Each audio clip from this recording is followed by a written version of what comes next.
Hi mga kababayan, ayan po yung chat sa atin ng ating kababayan.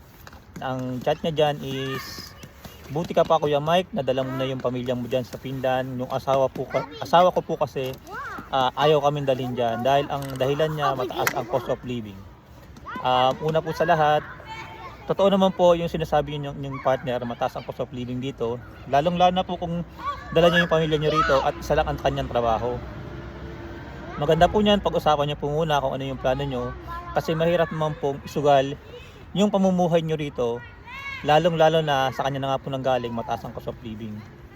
Pero kung determinado naman po yung inyong partner na nandito na makuha kayo at meron na pong sapat na ipon at magtutulungan kayo pagdating niyo rito, makukuha niyo po yung gusto niyo pong makamit para makarating dito sa Finland. Pero sa ngayon, mataas po ang unemployment rate dito, marami ang walang trabaho, mataas ang cost of living, kaya pagplanuhan nyo po muna bago kayo makapunta rito, or kaya pag-ipunan po muna ninyo kung hindi pa kaya ng sinasahod ng inyong asawa na nandito.